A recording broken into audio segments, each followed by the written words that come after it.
Selamat sejahtera. 3 persoalan penting dalam prosa tradisional tingkatan 4. Iaitu prosa tradisional tingkatan 4 itu ialah kepimpinan melalui teladan. Persoalan yang pertama ialah kebijaksanaan menewaskan musuh. Kita boleh lihat kebijaksanaan Laksamana dalam menewaskan musuh. Bagaimana? Dia berpura-pura tidur di pasar, berbaring di pasar, menantikan ketibaan Kertalasari. Selepas Kertalasari memijak badannya, kerana Kertalasari setelah memijak disangkanya mayat. Tetapi pada masa itulah Laksamana menggunakan kebijaksanaannya dengan mengunus keris, lalu melompat dan menikam Kertalasari sehingga mati. Jadi, salah satu persoalan dalam prosa kepimpinan tradisional ini ialah kebijaksanaan menewaskan musuh. Anda juga, itu warga pelajar juga dapat melihat kebijaksanaannya dalam meletakkan senjata, contohnya senjata lembing, tombak, kayu di sekeliling istana, dan setelah membaca hikmah, dapat kita lihat senjata berbunyi.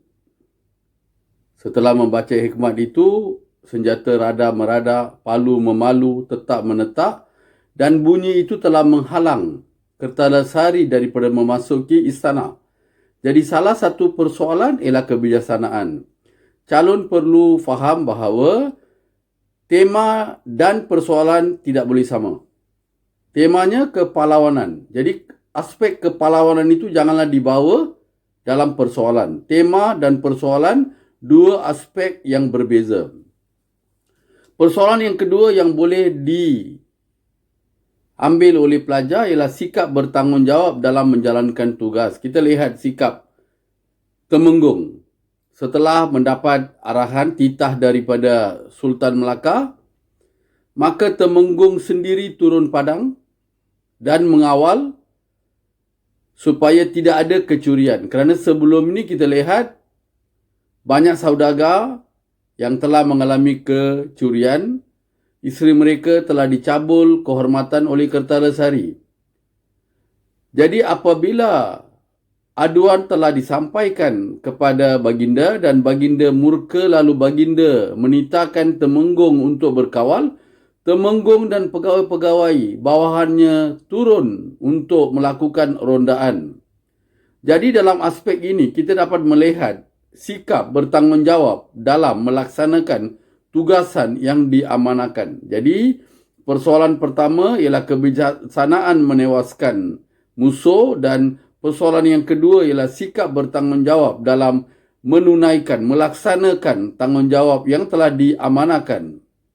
Dan aspek yang ketiga yang mungkin boleh diambil oleh pelajar ialah keikhlasan seorang pahlawan. Apabila harta kecurian yang telah disembunyikan di Bukit Cina itu telah dibawa oleh Laksamana, maka Sultan telah mengarahkan agar harta itu dibagi kepada pemilik, dan sebenarnya harta tersebut adalah juga diberikan kepada Laksamana. Setelah memberikan harta kepada tuan punya, tetapi Laksamana bertindak dengan memberikan harta itu kepada fakir miskin, kepada golongan yang memerlukan, dan kepada pegawai-pegawai bawahan. Dalam aspek ini kita boleh lihat Laksamana begitu ikhlas, begitu prihatin, begitu baik hati, dan langsung tidak mengambil apa-apa harta yang telah disembunyikan oleh Kertalasari. Laksamana mengambil tindakan dengan memberikan segala harta tersebut itu kepada golongan miskin, kepada pegawai-pegawai bawahan dan kepada pengikutnya.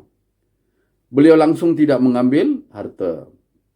Jadi, sebagai satu kesimpulan, 3 persoalan utama dalam prosa tradisional kepimpinan melalui teladan ialah kebijaksanaan menewaskan musuh, sikap bertanggungjawab dalam melaksanakan tugas dan juga keikhlasan seorang pahlawan. Selamat mencuba.